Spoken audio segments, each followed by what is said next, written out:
नमस्कार, आप देख रहे हैं प्रदेश का नंबर 1 और भरोसेमंद news channel India news Haryana में आपका स्वागत है और मैं हूं आपके साथ सोनाली तोमर। तो चलिए आपको दिखाते हैं स्मार्ट सिटी फरीदाबाद की हर तमाम बड़ी और आपसे सरोकार रखने वाली खबर। तो आपको बता दें कि जिस तरीके से लगातार खबरें सामने आ रही है, आपको दिखाते हैं इस खास रिपोर्ट के जरिए।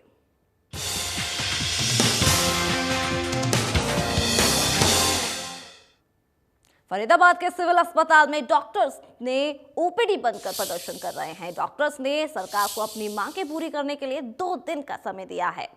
इसी को लेकर ये खास रिपोर्ट आपको दिखा रहे हैं। आपको बता दें कि अगर सरकार 2 दिन में इनकी मांगों को पूरा नहीं करती है तो ठीक है कि नहीं तो आने वाले दिनों में जो जरूरी सेवाएं हैं वो बंद कर दी जाएगी, जिससे जनता को परेशानियों का सामना भी करना पड़ सकता है। वहीं डॉक्टर्स का कहना है कि आगे जिसे सरकार को पूरा करना चाहिए, उनकी मांगे जनता के हित के लिए भी बहुत जरूरी है।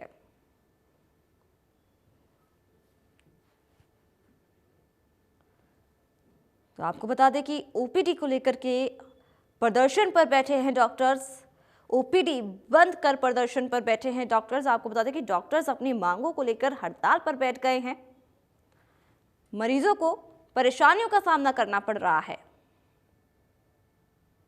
ये तस्वीरें भी आप तक पहुंचा रहे हैं। भी मांगे हैं वो बिल्कुल जनता के हित के लिए हैं और जनता को बहुत ज़्यादा आज की तारीख में ज़रूरत है। चाहे स्पेशलिस्ट कैडर हो, चाहे पीजी पॉलिसी हो, चाहे डायरेक्ट एसएमओ की हो। मेन मांगे ये हैं, काफ़ी टाइम से ये लंबित हैं और बार बार हमें आश्वासन दे रहे थे और ये जनता के लिए बहुत फायदेमंद है। आज की तारीख में स्पेशलिस्टों की काफ़ी कमी है। अगर डायरेक्ट एसएमओ स्पेशलिस्ट ले जाते हैं तो उनको एडमिनिस्ट्रेशन में ले लिया जाता है, उससे भी जनता को फायदा नहीं हो पाता है। और अगर हम कहें कहीं पीजी पॉलिसी में भी अगर उसमें ज़्यादा स्पेशलिस्ट सरकार बनाती है तो वो भी गरीब जनताओं के लिए ज़रूरत है। और अगर हम वैसे डाटा उठाएं तो 40% जितनी रिक्वायरमेंट है, 40% से ज़्यादा स्पेशलिस्ट नहीं है।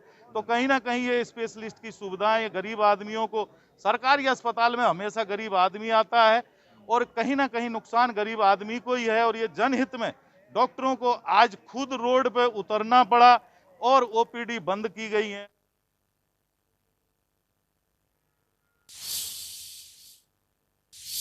और इस वक्त बड़ी खबर सामने आ रही है। बड़ी खबर ओमिक्रॉन को लेकर के आपको दिखा रहे हैं। इस वक्त की बड़ी खबर, जहां आप केसेस बढ़ते हुए नजर आ रहे हैं। 24 घंटे में फरीदाबाद में 1015 नए मामले सामने आए। 24 घंटे में 148 मरीज रिकवर भी हुए हैं। लगातार जिस तरीके से केसेस बढ़ते हुए नजर आ रहे हैं, ये एक डराने वाली स्थिति अब दोबारा से पैदा होते हुए नजर आ रही है।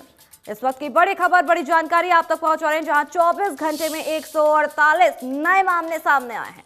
24 घंटे में 1015 नए मामले सामने आए हैं फरीदाबाद से। इस वक्त की बड़ी खबर, जहां फरीदाबाद में 24 घंटे में 1015 नए मामले देखने को मिले हैं। 24 घंटे की अगर बात की जाए तो 138 मरीज रिकवर भी होकर अपने घर लौट गए हैं। लगातार अब केसेस बढ़ते हुए नजर आ रहे हैं और अब एक चिंताजनक स्थिति पैदा होती हुई नजर आ रही है। फरीदाबाद से खबर, जहां 24 घंटे में 1015 नए मामले सामने आए हैं।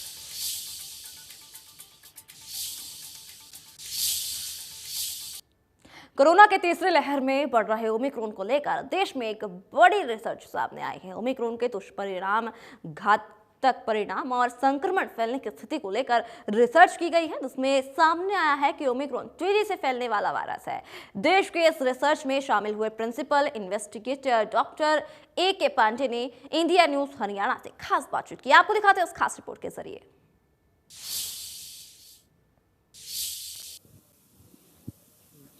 ओमिक्रॉन का खतरा लगातार देश भर में बढ़ता हुआ जा रहा है और ऐसे में जो डबल वैक्सीनेटेड हैं या पहले जिसको संक्रमण हो चुका है कोरोना का, उन्हें भी दोबारा से उन पर भी उसका असर पड़ रहा है, वो संक्रमित हो रहे हैं। इसको लेकर इंडिया में एक रिसर्च की गई है कि आखिर वजह क्या है, क्यों तमाम तेज़ी से ये संक्रमण फैल रहा है। इसको लेकर हमारे साथ में ईएसआई मेडिकल कॉलेज के principal investigator doctor A K. Pandey हैं। सर, एक रिसर्च का आप खुद उसमें हिस्सा लिया है आपने, क्या कहती है आपकी रिसर्च, क्यों आखिर काबू में नहीं आ रहा है, क्योंकि वैक्सीनेटेड होने के बाद में भी फैल रहा है ये? तो देवेंद्र जी, देखिए, हम लोगों ने डीबीटी और टीएचएसटीआई के साथ मिलकर एक रिसर्च किया, क्योंकि जब ये हम लोगों ने तभी स्टार्ट कर दिया था, देखे कि जैसे यूएस में, यूके में, वेस्टर्न कंट्री, यूरोपियन कंट्री में सबसे ज़्यादा वैक्सीनेशन हुआ। बावजूद इसके वहाँ भी काफ़ी लोग इन्फेक्टेड हो रहे थे। तो जैसे यहाँ स्टार्ट हुआ, हम लोगों ने उसी टाइम सैंपल कलेक्ट करना और ओमिक्रॉन के कुछ आइसोलेट बाहर से हम लोग बुला के यहाँ पर हम लोगों ने उसको आइसोलेट किया। और ये जो हम लोगों ने उसका असर देखा वो थोड़ा सा घबराने वाली बात थी, क्योंकि ये ओमिक्रॉन वेरिएंट है, ये निश्चित रूप से सीरियस कोविड कम कर रहा है, बट इसकी इन्फेक्टिविटी रेट बहुत ज़्यादा है, माने उसको आप सोच नहीं सकते इतनी ज़्यादा है।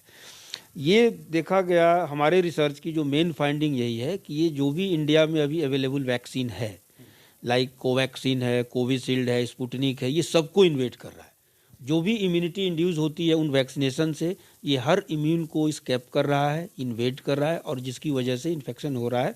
और आपकी बात बिल्कुल सही है कि डबल वैक्सीनेशन या जिनको पहले से इन्फेक्शन हुआ है, वैक्सीनेशन लिए हैं, उसके बावजूद भी उनको लोग पॉजिटिव हो रहे हैं। बस ये उसके साथ सिर्फ राहत की बात ये है कि सीरियस कोविड नहीं हो रहा है, लेकिन फिर भी जो लोग कोमॉर्बिड हैं, जिनके घर में बुजुर्ग हैं और वैक्सीनेटेड हैं, वो मास्क जरूर लगाएं। इसीलिए बार बार सरकार भी अपील कर रही है, और सरकार भी एक साइंटिफिक रिकमेंडेशन के बेसिस पर अपील करती है कि कोई भी आप 2 डोज ले लिए तो आप बिल्कुल सेफ है, ऐसा मत सोचिए, इन्फेक्शन आपको हो सकता है। तो हमेशा इसीलिए कहा जाता है कि मास्क लगाइए, गैदरिंग में अननेसेसरी मत जाइए और डिस्टेंस मेंटेन कीजिए। सर, ये तो रही आपकी रिसर्च की बात, लेकिन इससे पहले चूंकि ये इंडियन रिसर्च है, इससे पहले भी कई रिसर्च आई हैं। क्या बाहर किसी कंट्री में भी रिसर्च हुआ होगा? उस रिसर्च में और इंडियन रिसर्च में क्या फ़र्क है? देखिए, ये बिल्कुल आपकी वाजिब सवाल है। जैसे यूएस में उन्होंने फाइजर के ऊपर रिसर्च शुरू किया, क्योंकि वहाँ मैक्सिमम फाइजर और मॉडर्ना की ही लगी थी, mRNA वैक्सीन थी। हमारे और उसमें थोड़ा सा डिफरेंस ये है कि हमारे यहाँ कोवैक्सीन, कोविशील्ड और स्पुतनिक, हमने इस रिसर्च में तीनों वैक्सीन को लिया है, तीनों वैक्सीन को लिया है। इसके बाद हमने जो सिर्फ इन्फेक्टेड है विदाउट वैक्सीनेटेड उनको लिया है, और हमने जो इन्फेक्टेड है और दोनों डोज वैक्सीन लिया उस ग्रुप को भी लिया है। तो इससे सिर्फ ये होता है कि मतलब आप लोग बोलते थे कि आप अगर इन्फेक्टेड हैं, वैक्सीन ले लिए तो आपके पास बूस्टर डोज के इक्विवेलेंट हुआ, ये ऐसी बात नहीं है। ये एक्चुअली इसका रीज़न क्या है कि ओमिक्रॉन जो स्पाइक प्रोटीन में ही म्यूटेशन 35 to 40 म्यूटेशन हुए हैं, और ज़्यादातर वैक्सीन स्पाइक प्रोटीन को टारगेट करके ही बनाए गए हैं। तो जब उसी में म्यूटेशन हो गया तो आपकी एंटीबॉडी उसको पहचान रिकॉग्नाइज नहीं कर पा रही है, इसलिए इन्फेक्शन हो रहे हैं, और ये सबको होंगे।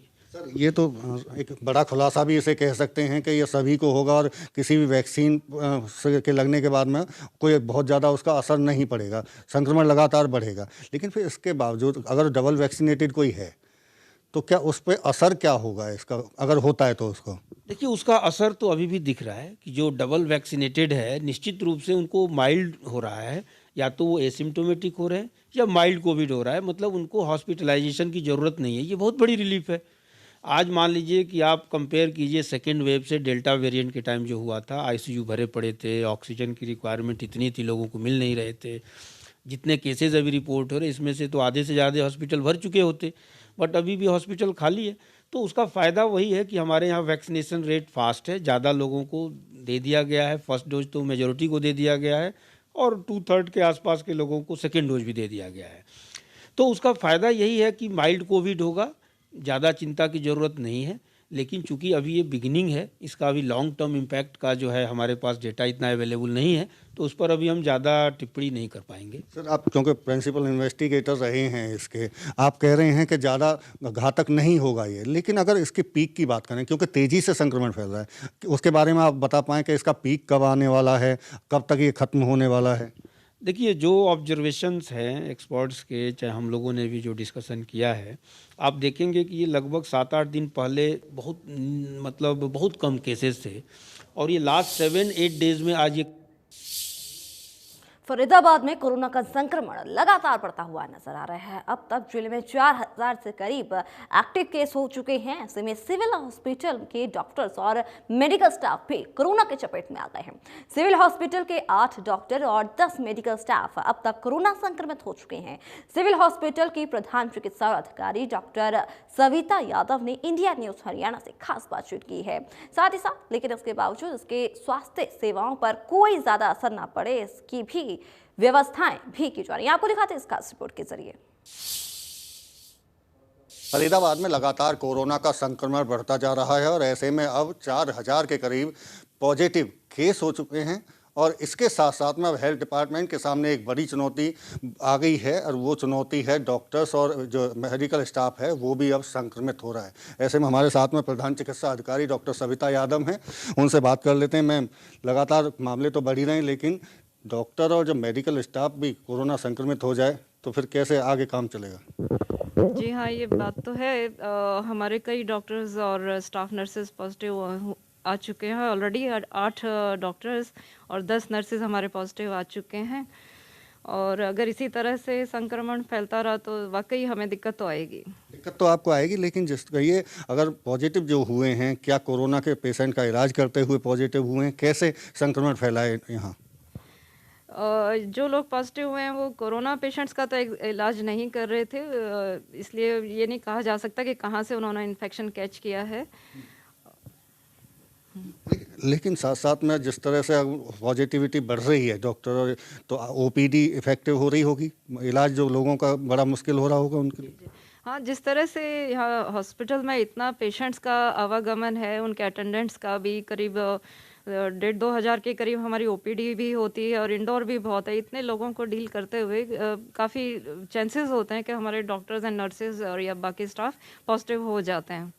अगर पॉजिटिव हो रहे हैं तो किस तरह की स्थिति है उनकी? संक्रमण चूंकि फैला है तो क्या गंभीर स्थिति है या हल्का फुल्के लक्षण है? नहीं, अभी तो काफ़ी कंट्रोल में है। होम आइसोलेशन पे हमारा स्टाफ, और जो खांसी जुकाम हल्का बुखार इस तरह के लक्षण हैं। इसके साथ साथ में हॉस्पिटल में चूंकि कोरोना के पेशेंट अब आने शुरू हो गए हैं, अगर यहाँ सिविल हॉस्पिटल की बात करें तो कितने पेशेंट हैं ऐसे कोरोना के जिनका इलाज चल रहा है? हमारे जो कोविड हॉस्पिटल हमने अलग से बना रखा है, उसमें हमारे पास एट दिस टाइम 9 पेशेंट्स हैं कोरोना के, और जो कि कंट्रोल में हैं। कोई पेशेंट सीरियस नहीं है, कोई वेंटिलेटर पे नहीं है, नॉर्मल है सब। क्या सुनने में आ रहा है कि उनमें से कैदी भी हैं कुछ जिनका इलाज किया जा रहा है, वो संक्रमित हैं? 8 जो पेशेंट्स हैं वो कैदी हैं, जो कि होम आइसोलेशन वाला उनका रिक्वायरमेंट था, वो यहाँ पर हैं। अच्छा, वो होम आइसोलेशन में नहीं जा सकते थे, इसीलिए यहाँ हॉस्पिटल में एडमिट कराया गया? हाँ जी, उनमें से कोई ऐसा नहीं है कि जिसका ऑक्सीजन लेवल कम हो या स्पेशल ट्रीटमेंट की आवश्यकता हो। लेकिन हॉस्पिटल हम लगातार जिक्र इस बात का कर रहे हैं, जैसे डॉक्टर संक्रमित हुए, स्टाफ संक्रमित हुआ, इससे पहले इसके साथ साथ में अब कोरोना के पेशेंट भी एडमिट हो रहे हैं। आपके पास में स्टाफ की कमी पहले से ही देखी जा रही है, इसको लेकर कोई इंतजाम किए जा रहे हैं या सरकारी तौर पर या अधिकारियों से मांग रखी हो, कोई मांग की हो? हमने स्टाफ की रिक्वायरमेंट कई बार हमने किया है डिमांड, खासकर हमारे पास मेडिसिन के डॉक्टर नहीं है, जिसके लिए हमने कई बार डिमांड किया। और जो कोविड न्यू हॉस्पिटल बनाया गया है उसमें भी यदि पेशेंट्स फुल हो जाता है हॉस्पिटल तो हमें डेफिनेटली डॉक्टर स्टाफ एंड दूसरे स्टाफ पैरामेडिकल की आवश्यकता पड़ेगी, जिसकी रिक्वायरमेंट मैंने हायर अथॉरिटीज़ को भेजी है। अगर मामले और ज़्यादा बढ़ते हैं और हॉस्पिटल की ज़रूरत पड़ती है तो लोगों को मुश्किल हालात से नहीं गुजरना पड़ेगा, ये आप एश्योर कर रहे हैं? हमने यहाँ तो सारी चीज़ों की व्यवस्था हो ही गई है। होपफुली अगर स्टाफ भी मिल जाता है हमें और, तो हमें बिल्कुल भी प्रॉब्लम नहीं आनी चाहिए। बिल्कुल, ये थे हमारे साथ में प्रधान चिकित्सा अधिकारी डॉक्टर सविता यादव, जिनकी तरफ से साफ किया गया है कि इंतजामात पूरी तरह से मुकम्मल कर लिए गए हैं। स्टाफ की कमी है उसके लिए अधिकारियों को लिख दिया गया है। इसके साथ साथ में जो चुनौती थी डॉक्टर्स और जो स्टाफ को संक्रमित होने की, उससे भी चुनौती से पार पाया जा रहा है और तमाम जो प्रक्रियाएँ हैं उसको सामान्य तौर पर आगे बढ़ें, इसके इंतजामात किए जा रहे हैं। फरीदाबाद से देवेंद्र कौशिक, इंडिया न्यूज़। देश में 60 साल से ऊपर के बुजुर्गों ने बूस्टर डोज पर खुशी जताते हुए सरकार का आभार व्यक्त किया है। देश के प्रधानमंत्री नरेंद्र मोदी ने 60 साल और उससे ऊपर की उम्र के लोगों के लिए बूस्टर डोज की घोषणा करने से बुजुर्गों में इस बात को लेकर उत्साह दिखाई दे रहा है। इंडिया न्यूज हरियाणा ने इस मामले में कुछ बुजुर्गों से भी बात की है, आपको दिखाते हैं इस खास रिपोर्ट के जरिए।